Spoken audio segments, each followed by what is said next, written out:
You could eat two. I bet most of us could eat two, maybe three if we were really hungry. Chance could eat 80 at one time.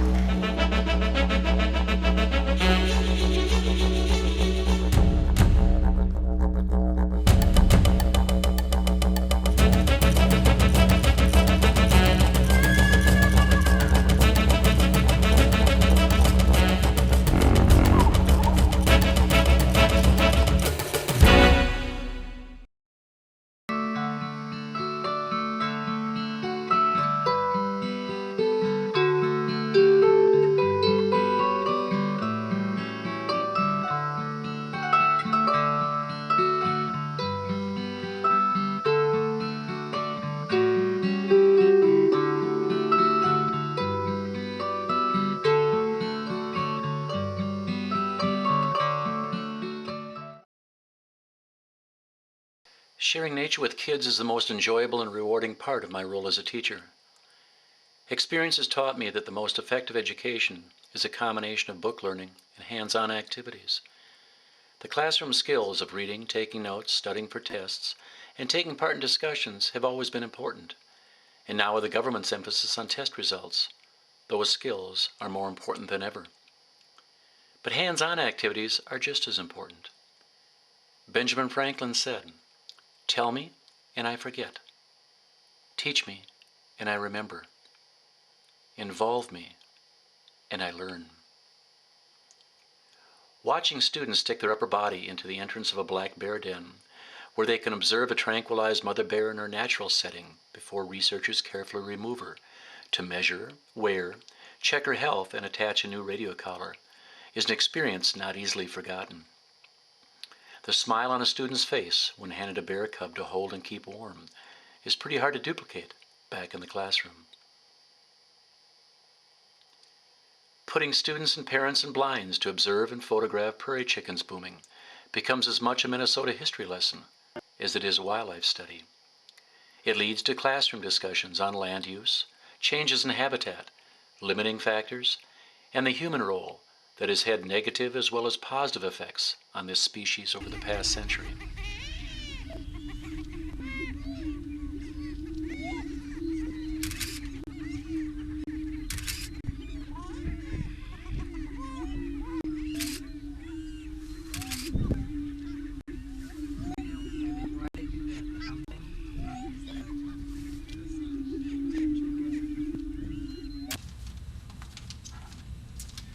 Hi, I'm Steve Monum, one of the 5th grade teachers at Century Middle School in Park Rapids.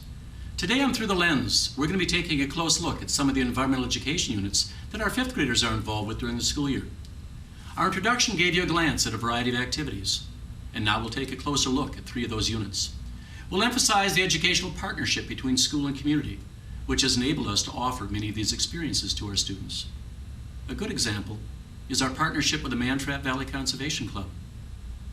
They are involved with several yearly service projects, and they have helped us on different occasions.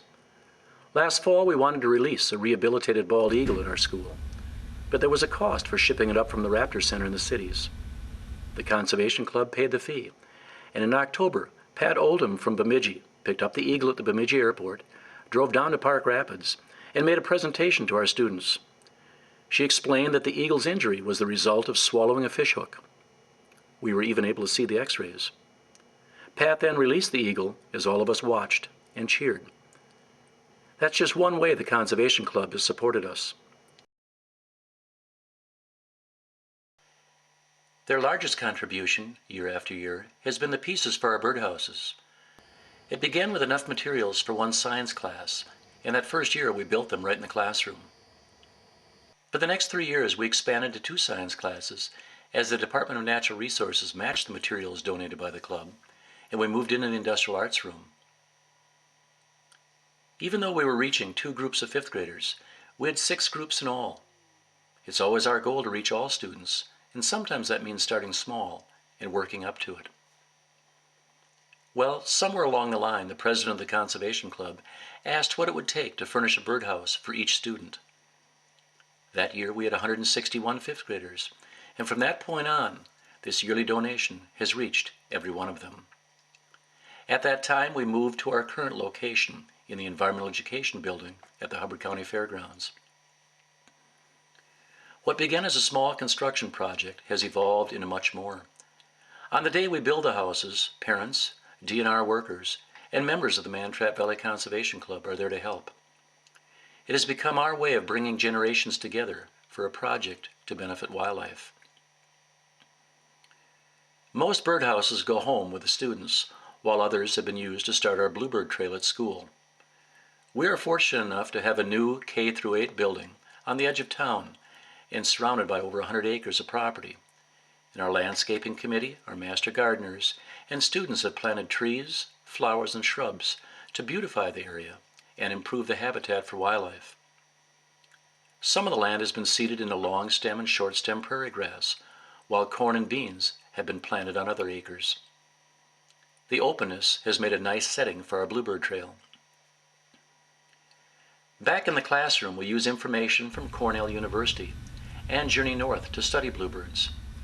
It helps us know where to place our houses, and it helps us identify nests when we clean out the houses on our trail. So that's the whole idea. If you're setting up bluebird houses at home, if you put one up, swallows may get in at first.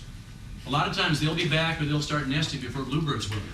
But if you put them up in pairs, so swallows get into one, fine, let them have it. But they will keep swallows out of the other one. And that gives a chance for bluebirds or other types of birds. It has opened other doors too. Some parents have extended the project at home by building other birdhouses and feeders with their kids. Our local birdwatchers group donated bird feeders that have been placed outside of our building.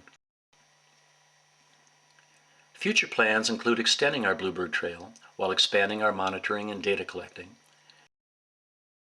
There we go. Looks like coal. Coal? Ooh. Never mind. There's always that. Feathers, twigs, lots of grass, bird poop. Mud type stuff. We'll also work on other habitat improvement projects, and we'll check into banding possibilities. That would help us answer questions like, will the same birds or their offspring come back and use the same houses next year?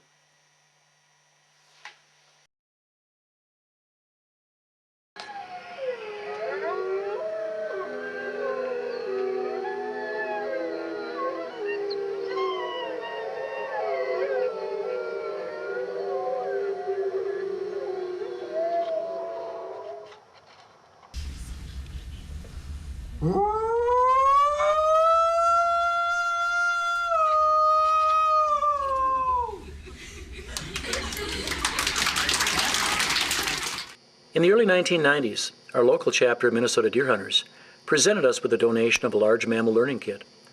It contained curriculum materials and hands-on activities for the black bear, moose, white-tailed deer, and timber wolf. It also contained a map and compass unit. Our science teachers in grades 5 through 8 got together and decided what units would be taught at each level. As a result, the timber wolf became one of our 5th grade wildlife units. The Learning Kit's Wolf Study centers on 9 key questions pertaining to the life of the wolf, and in our daily lesson plans, we discuss each of them in depth. We supplement our study with articles on GPS collaring of wolves, the reintroduction of wolves in Yellowstone. We watch videos by National Geographic and Audubon, and we read Wolf Shadows by Mary Casanova. Every year we have a wolf presentation by Tom Stursa, DNR Wildlife in Park Rapids. Here Kathy Pilgrim introduces him to the students. You may have to save your applause for afterwards because you may not. Remember that coyote pelt I showed you a few minutes back there? You know, is there any mistaking between the size of these and that one? You know, so there isn't much chance to get them wrong. And once you've seen one, and then start comparing the sizes, you know, but just by looking at it, you pretty well have a good idea that you know, this is not a coyote, it's a timber wolf. Female timber wolves will weigh somewhere between 50 and 75 pounds, and the males will weigh a little bit more than that around here. You get farther north up into Canada, the males will weigh over 100 pounds. Up in Alaska, they weigh up to 150 pounds. So they do get fairly big. As if I remember right, both of these were females. This one was trapped for killing cattle, and this is an October trapped one, and this one weighed right around 70 pounds. And this was a February, it was killed by a car, and this was right around 70 pounds also. Both of these were females. Okay, here's the skull of a timber wolf. Now remember when I showed you that skull on that coyote? There's quite a difference in the two, isn't there? Look at the size of the canines and the molars in the back for ripping apart things. You know, especially for when let's say you'd come upon a kill in the woods of a deer that was killed, and all of a sudden you start finding bones that are on, let's say like the backbone or the hip bones, or maybe the heads around there, you could pretty well figure that it was the coyote got those. If all of a sudden you come to a deer kill out in the middle of the woods and there's nothing left, the big bones are smashed, the femurs, the big leg bones are gone. You know, there's probably a wolf got, because they have the power in those jaws to rip those bones apart, to crack them, and get to that nutrition that's in those bones. So.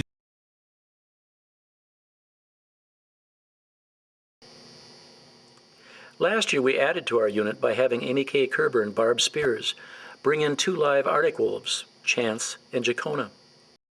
There was a fee for the program, which was funded by the Deer Hunters Association, PTA, and our school forest committee. How many people here have dogs? Wow, I think just about everybody has a dog. Great. You notice how wet their nose is? Yeah, that helps them to smell better too. And then I want to talk about their mouth. That's something that we all really associate with wolves because of the teeth. So I want to tell you that they have a lot of teeth. They have 42 teeth. And I want to point out that that's 10 more teeth than we have. So just think about all the tooth fairy visitors that they do. But they have several kinds of teeth which help them be good hunters in the meat and prey that they get. They have the canine teeth. Those are those long teeth that you see. Those, the upper ones sometimes are called fangs. And those are used for grabbing their prey when they're hunting. They have to be able to grab on, hold on to the prey until they can bring it down. Great. How many quarter pounders do you think you can eat? 2? Okay. You can eat 2. I bet most of us could eat 2, maybe 3 when we were really hungry. Chance could eat 80 at one time. If he ate quarter pounders, he doesn't seem to like it either. We've tried. He doesn't seem to like it. He prefers deer. Almost all wolves prefer deer to everything else. So he could eat 80 quarter pounders. That's about 20 pounds of meat at one time. Okay? Now when they eat this way, you watch their stomachs grow. You look at them right now, they haven't eaten in a couple days. Their stomachs are kind of small. When they start eating, they grow and grow and grow. And sometimes their stomachs get so big, they can't lift them up. This year we expanded again by ordering a Timberwolf Learning Kit from the International Wolf Center in Ely. It contained a variety of items that we could use to supplement our study. Some of the contents included a wolf pelt and skull. It had the leg bone and the jawbone from a white-tailed deer, as well as the jawbone from a moose. Telemetry data was accompanied by an actual radio collar. There was a plaster cast of a wolf paw print, and the students got to look at the scat from a variety of herbivores and compare it to the scat from timber wolves. We also took students to the computer lab, where we were able to go online and follow radio-collared wolves in the Superior National Forest. Future hopes include taking a field trip to International Wolf Center in Ely, and finding the funding for radio-collaring a wolf in each of 2 separate packs around Itasca State Park. Our intentions would not be to chart predator-prey relations, but to chart movement in and around the busiest state park in Minnesota. It would deal with human activities and how that affects wolf movements and habits. 2, 3, go.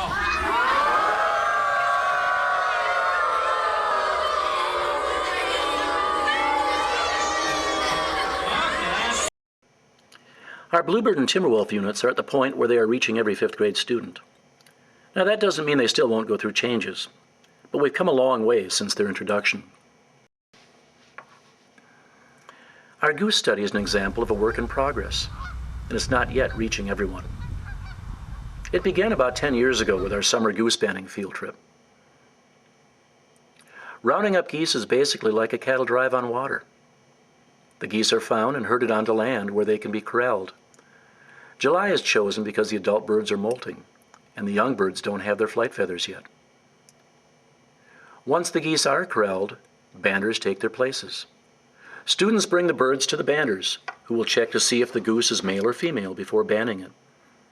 The number on the band is written down along with the sex of the bird and whether it is an adult or a juvenile. Not a big goose, it's just feisty. Yeah. It's a tongue sticker. 58. They really, Check. 56 adult male. If you can cut the tail back when you're legging it. Each bird is then brought to water's edge and released. But sometimes an opportunity drops into your lap and you just have to go with it. One day last fall, I was teaching a math lesson when I glanced out the window. A flock of geese had landed right outside the building and had begun walking up the sidewalk. Now, it was only a matter of time before a student noticed it and then announced it to the rest of the class, at which time the math lesson would be over anyway. So I decided, why not grab a chance for a science lesson now and get back to the math lesson later. I told the class to go to the windows and welcome our guests. Well, you can imagine the commotion. Their excitement was evident through their comments and conversation. When they returned to their seats, we talked about it. Oh, they had all kinds of questions. They wanted to know why some of the geese were bigger than others, and how you can tell a male from a female, and if both parents help raise the young, and what young geese are called, and why some had bands on their legs and others didn't. So I told them to go home that night and talk about it. Well, the next day we had our answers and a lengthy discussion. They showed a lot of interest in the subject of banding, and it led to posing 2 questions that we would investigate through the steps of the scientific method. Kayla explains. Our first investigation deals with migration. Where do our banded geese go? Do they stay within Minnesota over the winter months? And if so, where? We are part of the Mississippi Flyway, so if our geese leave the state, do they always migrate within our flyway, or do they cross over into other flyways? Our second investigation has to do with lifespan. What % of the banded birds are shot during their first year, their second year, their third year? This information will also come from hunters as they report band numbers. We'll graph the results. When Eric Thorson from the DNR Wildlife Office heard of our interest in collecting data on banded birds, he volunteered his time and expertise to explain how computers can be used to help compile our research. He pointed out areas in Minnesota where banding occurs and mentioned the goal for our area is to band 500 birds each year. He also showed students locations throughout the United States where hunters have reported harvesting banded birds. As you can see, this will be an ongoing part of our study. Meanwhile, we'll continue to have students help with summer roundup and banding. And we'll welcome geese whenever they decide to drop in to say hello.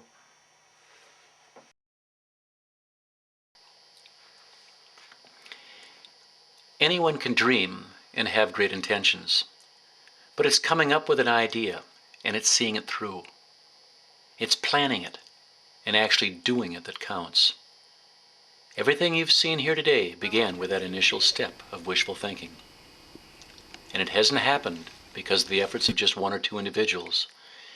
It's taken the combined commitment of 4 teachers who have worked together for many years, and it's taken those very important partnerships within our community. We do these things for many reasons. We do them to give parents opportunities to come along and share nature with their kids, hoping it'll open other doors for sharing nature together over the years to come. We do them to bring school and community together, allowing adults to see kids involved in positive activities, and allowing the kids to see how much adults are willing to give of their time and talents. Although we were doing these things before the Minnesota Science Standards and the profiles of learning even existed, they seem to parallel some of our work, so we use these activities to fulfill some of our requirements. But mostly, we do it for the kids.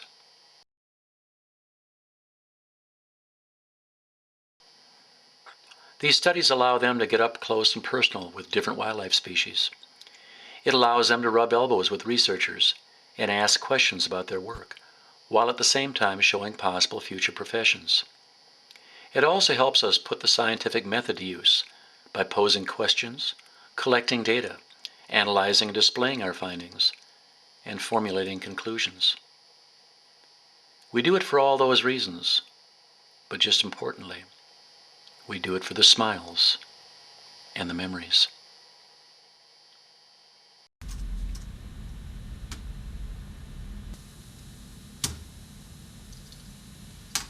Well, there you have it. Now you've seen just a few of the things that we do in addition to our normal daily curriculum. But it's not meant to be just about us. Oh, I know that on the surface that's what the program dealt with. But look beyond that. It's about all the teachers and support staff in our public schools who find unique ways to educate our kids. It's about commitment. It's about going that extra mile. It's about accountability. And it's about caring. It's also about the communities that take pride in their school and offer whatever assistance necessary to provide the most meaningful and well-rounded education for our students that we possibly can. Find ways to get involved as an individual or as a member of an area service group. Consider forming an educational partnership and working with a class, a department, or a grade level toward a common goal. And then tell others your story. Thanks for watching.